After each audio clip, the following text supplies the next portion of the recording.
Hi everyone, నా DSC exam centre హైదరాబాద్లో పడింది. అందుకని హైదరాబాద్ ఒక్కదాంతో అవ్వదని చెప్పి మా మమ్మీని రమ్మన్నాను బాబుని చూసుకోవడానికి. అక్కడ మా చెల్లె వాళ్ళు ఉంటారు, అందుకని వాళ్ళ ఇంట్లో స్టే చేద్దామని ముగ్గురం వెళ్ళాం. మా చెల్లిని ట్రైన్ టికెట్స్ బుక్ చేయమన్నాను, కానీ ఆటోమేటిక్గా సీట్ అమ్మది అందులో, నాది ఇందులో వచ్చింది. బాబుని ఎంగేజ్ చేయలేక చాలా ఇబ్బంది అయింది. తర్వాత మమ్మీ నా సీట్లోకి వచ్చి కూర్చుంది.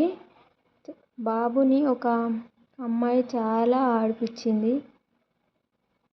చూడండి ఆ అమ్మాయితో ఎలా ఆడుకుంటున్నాడో. తర్వాత మళ్ళీ వెనక సీట్లో అబ్బాయితో కూడా పరిచయం అయిపోయింది తనకి. అందరితో అలా కలిసిపోయాడు. ఎగ్జామ్ అయిన నెక్స్ట్ డే ఎలాగో హెచ్వైడి వెళ్ళాం కదా అని చెప్పి ఏఎంబి మాల్కి తీసుకెళ్ళింది మా చెల్లి. అక్కడ కొన్ని వీడియోస్, కొన్ని క్లిప్స్, కొన్ని ఫొటోస్ తీసుకున్నాం. చూడండి ఇక్కడ ఎస్కలేటర్ దగ్గర అమ్మ కొంచెం జోక్ అయింది. తర్వాత బాబుని అక్కడ చిన్న వీడియో తీశాను. తర్వాత నెక్స్ట్ డే ఇంట్లో బిస్కెట్ తినుకుంటూ ఎలా యాక్టింగ్ చేస్తున్నాడో చూడండి. వీడి అల్లరికి అమ్మ ఘోరంగా తలనొప్పి వచ్చింది. మా అమ్మకి మొత్తం బ్యాక్ పెయిన్, నెక్ పెయిన్ అన్నీ ఉండే. తర్వాత మళ్ళీ కొన్ని పిక్స్ తీసుకున్నాం. అక్కడ ఒక ట్రీ ఉండే, ప్లాస్టిక్ ట్రీ, అక్కడ విహుని ఫోటోలు తీసాం.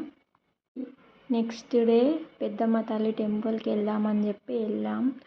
అక్కడ టెంపుల్ ఎంత బాగుందంటే చాలా బాగుంది ఫ్రెండ్స్. చాలా జనాలు వెళ్తున్నారు. మీరు వెళ్ళకపోతే ఎప్పుడైనా వెళ్ళి చూడండి, వీలున్నప్పుడు బాబు ఎలా దండం పెడుతున్నాడో చూడండి. ఇటు తిరిగి దండం పెడుతున్నాడు. అటు తిరగమని చెప్తే అస్సలు తిరగట్లేదు. ఇక్కడ మా చెల్లిని వీడియో తీస్తున్నాను. తర్వాత కొన్ని ఫొటోస్ దిగినాం.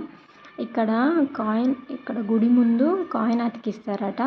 ఏదైనా కోరి అతికిస్తే అది అతికితే నెరవేరుతుందట. సో అందుకని మా చెల్లి నేను ఇద్దరం అతికించాం. మా 2 కాయిన్స్ అతికినాయి. చాలా హ్యాపీగా ఉండే. ఇక్కడ టెంపుల్ పక్కనే ప్యారడైజ్ రెస్టారెంట్ ఉండే, అందులో వెజ్ బిర్యానీ ఆర్డర్ పెట్టుకున్నాం. మా మమ్మీ, చెల్లి అందరం తింటున్నాం. తినేసి కోటిలో స్ట్రీట్ షాపింగ్ చేద్దామని వెళ్ళాము. బట్ అంతగా ఏం నచ్చలేదు. అందుకని ఒక ఆటో టాయ్ తీసుకున్నా బాబు కోసం. ఫైనల్గా ఇంటికి వద్దామని చెప్పి స్టేషన్కి వచ్చాము. మా మరిది అయిన మా చెల్లి మమ్మల్ని డ్రాప్ చేయడానికి వచ్చారు. లగేజ్ తీసుకొని వచ్చేసాం.